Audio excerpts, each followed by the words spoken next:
एक रात गांव में हरी तोता और टुन्नू चिड़ा नदी के पास बैठकर कपड़े धो रहे थे। तभी पानी में से कुछ आवाज आई।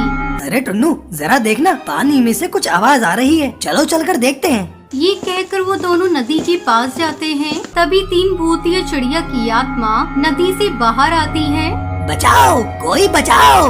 भला ये पानी में से कैसे भूतिया चिड़िया की आत्मा बाहर आ रही है? इससे पहले हमारी जान चली जाए। भागो यहाँ से! कहाँ भाग कर जा रहे हो तुम दोनों? हमसे बचना मुश्किल ही नहीं, नामुमकिन है। छोड़ दो हमें, हमने कुछ नहीं किया। वो दोनों भागने की कोशिश करते हैं, लेकिन वो तीनों भूतिया चिड़िया की आत्मा उनके गले में रस्सी डालकर उन्हें पानी में ले जाकर डुबोकर मार देती है। बदला लेंगे हम तुम गांव वालों से।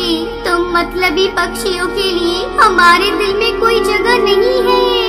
एक एक को तड़पा कर मार डालेंगे। ये कहकर वो दोनों वहाँ से गायब हो जाती हैं। कुछ दिन बाद दो पक्षी उस नदी को नाव में बैठकर पार कर रही थी कि वो तीनों गर्भवती भूतिया टूनी चिड़िया की आत्मा वहाँ आकर कहती है, अरे हमारा शिकार हमारी ओर आ रहा है, मार डाले क्या? मारना तो पड़ेगा ही। तो चलो बाढ़ का सैलाब ले आए इनके लिए। ये कहकर वो अपनी शक्तियों से बाढ़ ले आती है, जिसमें नाव के साथ वो दोनों पक्षी मर जाते हैं। इसी तरह सबको मार डालेंगे, किसी को नहीं छोड़ेंगे। बाढ़ आएगी और सबको बहाकर ले जाएगी। अब जो भी पक्षी उस नदी की तरफ जाता तो वो तीनों भूतिया चिड़िया की आत्मा उन्हें मार देती। अब गांव में पक्षियों के ऐसे गायब हो जाने की वजह से सब परेशान थे। अरे मुखिया जी, ये गांव में क्या हो रहा है? पक्षी गायब क्यों हो रहे हैं? आप कुछ क्यों नहीं करते? देखिए, आप सभी लोग परेशान मत होइए। मैं गांव के पक्षियों को ढूंढने की कोशिश कर ही रहा हूँ। ऐसा कहकर वो सुराग ढूंढने के लिए नदी किनारे पहुंच जाता है। तभी उसे तीन भूतिया चिड़िया की आत्मा की बात करने की आवाज आती है। मुखिया पेड़ के पीछे छुपकर उनकी बातें सुनता है। आखिर ऐसे दो चार पक्षियों को कब तक मारेंगे? मजा तो तब आएगा जब पूरे गांव में बाढ़ का सैलाब आएगा और ये सब के सब उसमें बह जाएंगे। बिल्कुल सही कहा दीदी। तो फिर देर किस बात की? कल ही गांव वालों के लिए आखिरी दिन होगा। उसके बाद इनका भी वही हाल होगा जो हमारा हुआ था। हे भगवान, ये तीनों भूतिया चिड़िया की आत्मा कल गांव का विनाश करने वाली है। मुझे कुछ करना होगा। मुखिया सारी बात सुनकर दबे पांव तांत्रिक के पास जाकर उन्हें सब कुछ बता देता है। साथ ही बाढ़ से बचने के लिए गांव को आगाह कर देता है और नाव भी तैयार कर देता है। अगली सुबह होते ही मुखिया सबसे गांव खाली करने को कहता है, जिस वजह से सब अपना सामान लेकर वहां से जा रहे होते हैं। लेकिन इतने में तीनों भूतिया चिड़िया की आत्मा उड़ती हुई वहाँ आती है। आज इन सब गांव वालों का समय समाप्त हुआ। बाढ़ में नहाने के लिए तैयार हो जाओ। ये कहकर वो बाढ़ ले आती है। तभी तांत्रिक और मुखिया नाव में बैठकर उनके पास आते हैं। क्या तुम्हें जरा भी शर्म नहीं आती कि तुम मासूम लोगों की जान ले रही हो? तू कौन है जो लहराता हुआ इस नाव में आ रहा है? मैं इस गांव का मुखिया हूँ और मुखिया होने के नाते तुमसे ये सवाल कर रहा हूँ, कौन हो और क्या चाहती हो? अरे इन पक्षियों ने तुम्हारा क्या बिगाड़ा है? बहुत कुछ बिगाड़ा है।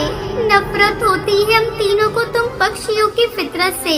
उस दिन हम तीनों बहनें बड़ी खुशी से इतने समय बाद अपनी मायके जा रही थी। तभी हमने नाव वालों से कहा, अरे भैया इतनी देर हो गई है, कब नदी पार होगी? जी टाइम लगेगा, आप चिंता मत करो। भैया ध्यान से चलाना। वो क्या है ना, हम तीनों बहनें माँ बनने वाली हैं। हम अपने मायके जा रही हैं। तीनों बैठकर आराम से बातें कर ही रही थी कि अचानक से नदी में बहुत बड़ा तूफान के साथ बाढ़ आ जाती है और वो नाव के पक्षी उसमें समा जाते हैं। वहीं तीनों बहनें भी नाव से बाहर आ जाती हैं। किसी को तैरना नहीं आता था और वो मदद की गुहार लगाती है। बचाओ बचाओ, कोई हमें बचाओ, हमारी मदद करो, हमें बाहर निकालो। अरे नाव वाले भैया हमें बचा लीजिए। वो तीनों बहनें मदद की भीख मांगती हैं, लेकिन तीनों गर्भवती बहनों की कोई मदद नहीं करता। और इस तरह हम तीनों मरने के बाद भूतिया चिड़िया की आत्मा बन गई। इन पक्षियों ने हमारी मदद नहीं की ना, अब हम इन सबको मार डालेंगे। मूर्ख भूतिया चिड़िया की आत्मा, तुम सोच रही हो कि गांव के पक्षियों की जान लेकर तुम खुश रहोगी? तो गलतफहमी से बाहर आओ, क्योंकि तुम दोनों के साथ तुम तीनों के बच्चे भी अकाल मृत्यु मरकर उनकी भी आत्मा भटक रही है। ये सब लोग तो मर जाएंगे, पर तुम्हारे बच्चों को मुक्ति कैसे मिलेगी? ये सुनकर वो तीनों रुक जाती हैं और बाबा से मदद मांगती हैं।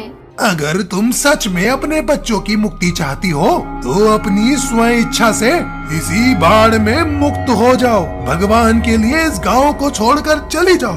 आप सही कह रहे हैं बाबा, हमने सिर्फ अपने बारे में सोचा, अपने बच्चों के बारे में तो सोचा ही नहीं। सुंदरी टुनटुनी, अब हमें यहाँ से चलना चाहिए, हमें माफ कर दीजिए। ये कहते ही वो तीनों उस बाढ़ में गायब हो जाती हैं। अब गांव वाले खुशी खुशी रहने लगते हैं।